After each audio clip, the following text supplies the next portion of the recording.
Chapter हम लोग पढ़ने वाले हैं यहाँ से, ठीक है। तो यह है चैप्टर पार्ट नंबर 8। इसमें पढ़ने वाले हैं उत्प्लावकता, ठीक है। उत्प्लावकता क्या बोलता है कि जब हम किसी वस्तु को, ठीक है, पानी में डालते हैं, ठीक है, या फिर पानी में कुआं से पानी खींचते हैं, ठीक है, तो पानी जब तक बाल्टी जाता है पानी के अंदर तो हमको हल्का लगता है ना। जैसे ही पानी से बाहर आते क्या आता है, भारी लग जाता है, ठीक है। इसी प्रकार अगर पानी के अंदर हम अंदर घुसते पानी में, नदी में, हमको हल्कापन महसूस होता, लगता है पानी में ऊपर फेंक रहा है, ठीक है। लेकिन इसी बल को क्या बोलते हैं, पानी जो इस बल को जो हम लोग को ऊपर धकेलता है उसको क्या बोलते हैं, उत्प्लावकता। क्या बोलते हैं, उत्प्लावकता बोलते हैं। और इस बल को क्या बोलते हैं, उत्प्लावन बल बोलते हैं। क्या बोलते हैं इसको, उत्प्लावन बल बोलते हैं, ठीक है। यहाँ पे इसका प्रयोग दिया गया है और यहाँ पे लिखा गया, मान लिया जाए, लेकिन इसमें जरूरत नहीं है ना। बोलता है पृथ्वी कि जब हम फर्श पर पड़े पत्थर को ऊपर उठाते हैं तब पत्थर पर पृथ्वी का लगते गुरुत्व बल के विरुद्ध जो है बल लगाना पड़ता है। मतलब जितना भारी पत्थर इसे इसको उठा, ठीक है, तो इस पर जितना पृथ्वी बल लगा उतना बल हमको लगाना पड़ता है, नहीं उठ रहा है यहाँ पे, तो लॉजिक की बात है ना। उसी प्रकार पत्थर को उठाने के लिए हमको जितना बड़ा पत्थर उतना बड़ा हमको क्या लगाना, बल लगाना पड़ता है, क्योंकि जितना बड़ा होगा उतना उसका मास ज़्यादा होगा, मास ज़्यादा होगा तो उसका गुरुत्व बल कितना लगेगा, ज़्यादा लगेगा। इसलिए हमको उस बल को नेगलेक्ट करने के लिए हमको ज़्यादा बल लगाना पड़ेगा, तभी ना वस्तु हिलेगा अपनी जगह पर से, ठीक है। तो पृथ्वी के इसी आकर्षण बल के कारण वस्तुओं में भार होता है, एकदम पहले पर जो है ना, और वे भारी होती है।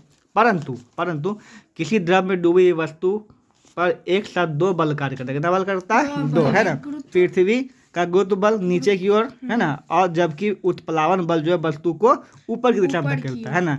इसलिए जो है द्रव में डूबी हुई वस्तु को ऊपर उठाने के लिए हमें ज्यादा बल लगाना नहीं पड़ता है। इसलिए द्रव में डूबी वस्तु को उठाने के लिए हमें कम बल लगाना पड़ता है। क्या लगाना पड़ता है, कम बल, क्योंकि वस्तु को उठाने के लिए आवश्यक बल का कुछ भाग स्वयं द्रव जो है उत्प्लावक बल के रूप में प्रदान कर देता है। यही कारण है कि द्रव में डूबी हुई वस्तु अपेक्षाकृत हल्की प्रतीत होती है। ओके, हम लोग पढ़ने वाले हैं आर्किमिडीज का सिद्धांत। आर्किमिडीज एक वैज्ञानिक था जो कि सबसे पहले सिद्धांत दिया था पानी में जो वस्तु हल्का लगता है उसके उत्प्लावन बल का सिद्धांत पहले कौन दिया था, आर्किमिडीज दिया था ना। तो उसी के लिए यहाँ पे चर्चा हो रहा है कि जब बोलता है कि जब कोई वस्तु द्रव या गैस में, यहाँ बात हो रहा है कि द्रव और गैस दोनों, मतलब द्रव भी जो है, द्रव तो करता है उत्प्लावन बल, गैस भी करता है, ठीक है, हम बताएंगे आपको, ठीक है। यहाँ पे तो जब कोई वस्तु द्रव या गैस में पूर्णतः या अंशतः डुबाई जाती है, क्या जाती है, पूर्णतः या डुबाई जाती है ना पूरी, मतलब कि मान लो कुआं, मतलब लोटा है, ठीक है, लोटा को तुम जो है बाल्टी में कभी रखी ऊपर में, खाली लोटा को क्या होता है, नहीं ऊपर तैरने लगता है ना। और आधा लोटा भर के फिर भी रखो तो हल्का नहीं लगेगा तुमको, लगता है ना। तो वही बोला यहाँ पे, जब कोई वस्तु को द्रव में पूर्णतः या अंशतः डुबाई जाती है तो उसके भार में एक आभासी कमी आ जाती है। क्या जाती है, आभासी कमी। यहाँ पे पूछी थी आभासी मतलब काल्पनिक, रियल कमी नहीं होता हुआ, क्योंकि रियल वजन उसका घट जाएगा, क्या नहीं घटेगा। एक फील होता है कि आभास हमको ऐसा हो रहा है ना। जैसे तुम अथी पे बैठे, क्या बोलता उसमें, तारामाची बैठे, ठीक है, तारामाची अब नीचे आता है तुमको क्या होता है, लगता है वो हल्का लग रहा है। एक्चुअली में तुम्हारा शरीर थोड़ा हल्का होता है।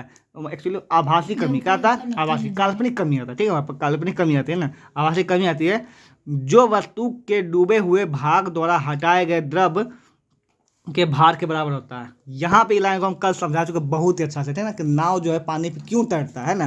तो वही ला बात यहाँ पे, जो वस्तु के डूबे हुए भाग, जितना वस्तु डूबेगा पानी में, ठीक है। देखो मान ले यहाँ पे बाल्टी है, बाल्टी में पानी डबाडब है, ठीक है, यहाँ पे तुम्हें लोटा ऐसे करके इसमें जो है धीरे से डाली, क्या डाली, तो लोटवा इतना डुबाई, तो इतना पानी हटाएगा लोटवा, तो जितना पानी हटाएगा लोटवा ना उतने भार में कमी होगा ना, इतना हटाएगा इतने पानी इसको उठाएगा ना, तो जितना पानी हटाएगा उतने को भार में, मान लो इतना पानी का भार है 100 ग्राम, कितना ग्राम है, 100 ग्राम, तो इसके भार में कितना कमी होगा, 100 ग्राम कमी होगा। इस लाइन का मतलब समझ में ना, जो वस्तु के डूबे हुए भाग द्वारा हटाए गए द्रव या गैस के भार के बराबर होता है। इस सिद्धांत का सत्यापन करने के लिए प्रयोग में लाया गया यहाँ पे, ठीक है। देखो प्रयोग यहाँ पे है ना, तो प्रयोग में क्या किया, यहाँ पे एक बेलनाकार ये लिया, लोहा का टुकड़ा लिया, ठीक है, यहाँ पे, और उसको ऐसे नापा, नहीं उसको पानी में डाला ना, सुनो पहले हवा में नापा, ठीक है, हवा मान लिया आया 1 kg, कितना आया 1 kg। अब यहाँ क्या किया कि ये भी कल तुमको बता चुके, याद है ना, तुमको बताया था ना, उधर टब में डूबा हुआ था, सोना वाला, वही चीज़ यहाँ सेम चीज़ है, ठीक है।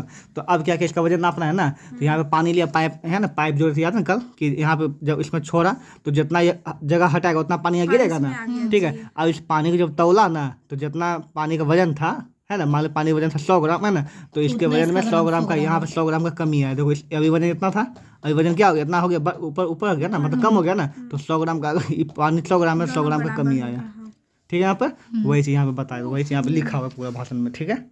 वस्तुओं का आता है पल्लवन, वस्तु का पल्लवन, क्या पढ़ता है, पल्लवन बोलता है जब किसी वस्तु को किसी द्रव में डुबाया जाता है तो उस वस्तु पर 2 बल लगते हैं। कितना बल लगते हैं, 2 बल।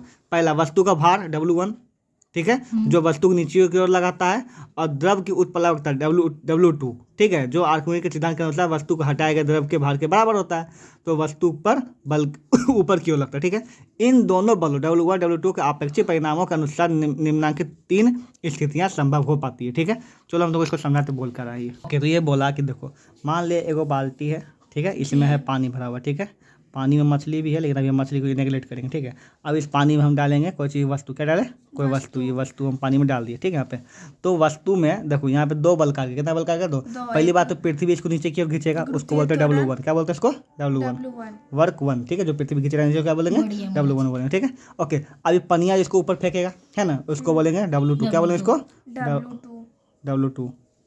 तो ये W1 और W2 के बीच में जब कोई वस्तु इसमें जाता है ना, तो इस पे संबंध स्थापित होता है। क्या संबंध होता है कि वस्तु पानी में डूब जाएगा, है ना, वस्तु बीच में रहेगा या वस्तु ऊपर रहेगा, ये 3 चीज़ों का कंडीशन होता है ना, वही 3 कंडीशन हम लोग पढ़ेंगे आप। ठीक है, तो पहला कंडीशन होता है को W1 बड़ा हो, तो क्या बड़ा हो, W1 मतलब हाँ बड़ा हो, है ना, तो क्या होगा, अर्थात जब वस्तु का भार उसके हटाए गए द्रव के भार से अधिक हो तो वस्तु नीचे की ओर एक परिणामी बल लगाएगा और इसलिए वस्तु द्रव के नीचे डूब जाएगी, है ना, इसलिए वस्तु क्या डूब जाएगी, क्योंकि वस्तु का आयतन वस्तु का हटाए गए द्रव के आयतन के बराबर है, परंतु वस्तु का भार उस पे द्वारा हटाए गए द्रव के भार से अधिक है, इसलिए द्रव में किसी वस्तु को डूबने के लिए वस्तु का घनत्व द्रव के घनत्व से अधिक होना चाहिए।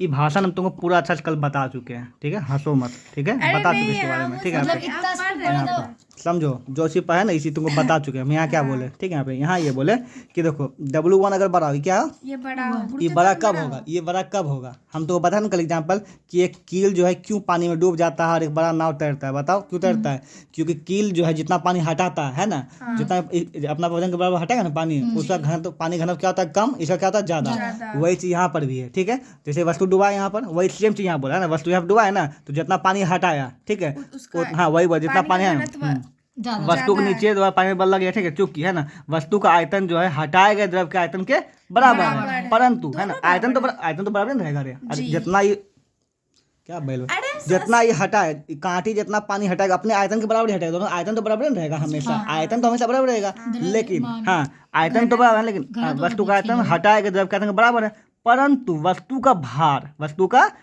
मतलब घनत्व है ना, उसके हटाए गए द्रव के भार से क्या है, अधिक है, मतलब कि इसका घनत्व क्या है, अधिक है, जितना पानी हटाया उससे घनत्व क्या है इसका, अधिक, इसलिए डूब जाएगा। तो सेम कर सकते बिल्कुल जो हम तुमको कल बताई, पहले तुम हम बता चुके हैं कल। ठीक है, यहाँ पर समझा चुके हैं वही, हाँ जितना पानी हटाया ना उतना से अगर इसका कम रहता घनत्व, क्या था, तो पानी को कैच कर जाता था, पानी पे तैर जाता ये।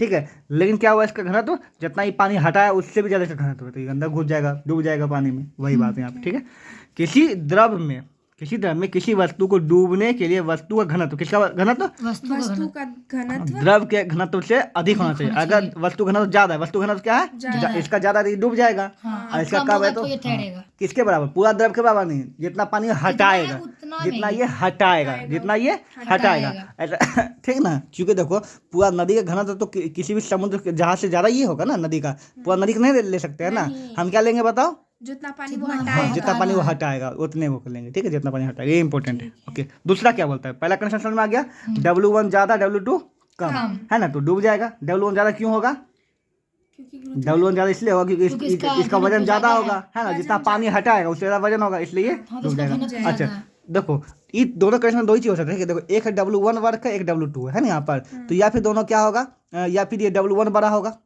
ठीक है, वो छोटा हुआ, है ना, या फिर ऐसा हो सकता है, है ना, या फिर क्या होगा, ये बड़ा ये छोटा होगा, है ना, या फिर क्या हो जाएगा कि दोनों क्या हो जाएगा, बराबर हो जाएगा, दोनों क्या हो जाएगा, ये 3 कंडीशन हो सकता है ना। ठीक है, अब दोनों कंडीशन बराबर हो, अगर दोनों बराबर, क्या बोलता है W1 W2 दोनों बराबर, है ना, कि जितना ये बल नीचे क्यों लगा रहा है उतना ही बल ऊपर हाँ, मतलब कि जितना इसका घनत्व है एग्जैक्टली उतना ही घनत्व हटा रही है। ठीक है, बिल्कुल ठीक है, तब क्या होगा, तो W1 W अर्थात जब वस्तु का भार वस्तु का हटाए गए द्रव के भार के बराबर हो, क्या हो, बराबर हो, हाँ बराबर हो, तो वस्तु का परिणामी बल शून्य होगा, क्या होगा, शून्य होगा।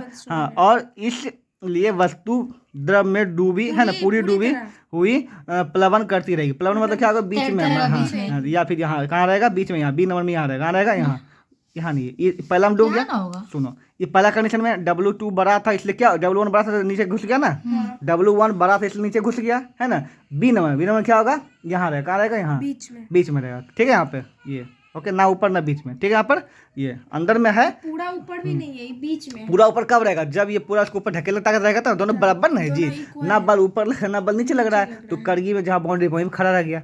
ये वही प्रकार हुआ कि मान लीजिए कि यहाँ पे रास्ता किसी और, ठीक है, तो इधर से आदमी धकेला इधर से धकेला, तो बीचे में रह जाएगा, ना इधर जाएगा ना उधर जाएगा, तो वही बीचे में लाइन पर है ना।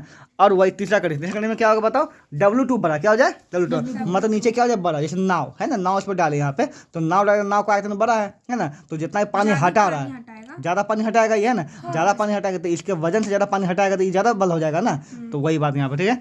तो यहाँ बोला इसका बला ख नंबर का दोनों बराबर होता है, उसका बला पढ़ना भूल गए। द्रव में पूर्णतः डूबकर वस्तु के प्लवन करने के लिए वस्तु का घनत्व, द्रव घनत्व क्या होना चाहिए, बराबर, मतलब पूर्णतः डूबकर, पूरी डूबकर, पल्लवन मतलब क्या हुआ, अंदर तैरना, अंदर ना नीचे डूबना नहीं, डूब तो क्या पता कंडीशन है ना, ऊपर भी नहीं और नीचे हाँ भी नहीं, पनडुब्बी ऐसा ही करता है ना, पनडुब्बी ऐसा ही रहता है ना पूरा नीचे जाता है ना ऊपर जाता है ना, यहाँ पे ऐसे, ठीक है, पे पल्लवन करता है, क्या करता है, पल्लवन का मतलब कि पूरी बीच में रहना, ठीक है, यहाँ पे पल्लव से मछली पल्लवन करती है, हाँ। ओके यहाँ पे। तो ये ठीक है, तो दोनों घनत्व क्या होगा, बराबर होगा, अगर जितना पानी हटाएगा है ना उतना इसका वजन के बराबर घनत्व रहेगा, दोनों क्या होगा, तो पल्लवन होगा, क्या होगा, पल्लवन होगा। अब तीसरा कंडीशन जो होगा ये बोला है ना कि W1 क्या है, W2 वन, हाँ W2 ही बड़ा, मतलब नीचे से क्या बड़ा हो, तो वही नाव वाला कंडीशन, ठीक है। जब W1 छोटा मतलब कि नीचे पृथ्वी कम खींचेगा है ना, और इसके ऊपर ज़्यादा बल लगाएगा, ठीक है, यहाँ पे मतलब ये पानी ज़्यादा हटाएगा, अपने अवकाश से ज़्यादा पानी हटा देगा, ठीक है। तो जितना इसका है उससे अवकाश से ज़्यादा पानी हटाएगा, तो पानी जितना अवकाश उतना वजन लगाएगा ना, पानी धकेलेगा ना।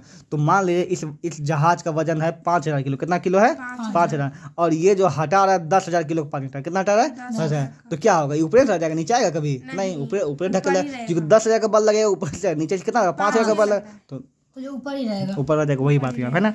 तो W1 छोटा हो, क्या हो, W मतलब ये वाला नीचे वाला छोटा, ऊपर वाला क्या बड़ा हो, मतलब इस कंडीशन में, अर्थात जब वस्तु का भार उसके द्वारा हटाए गए द्रव के भार से क्या हो, कम हो, वस्तु का भार कम हो जाए, वस्तु का भार क्या हो जाए, कम, जितना द्रव हटाएगा उससे कम हो जाए, वस्तु का भार कम हो गया, द्रव का क्या हो गया, द्रव 10,000 हटाया, और वस्तु भार कितना था, 5,000 था ना, तो कम हो गया है ना। तो इस कंडीशन में क्या होगा, कम हुआ ना, तो वस्तु के ऊपर की ओर परिणामी बल है, ऊपर की ओर बल कैसा लगेगा, ऊपर की ओर बल लगेगा, क्योंकि जितना ही पानी हटा, नियम क्या बोलता है, आर्किमिडीज का सिद्धांत क्या बोलता है, जितना पानी हटाएगा उतना बल लगेगा, है ना।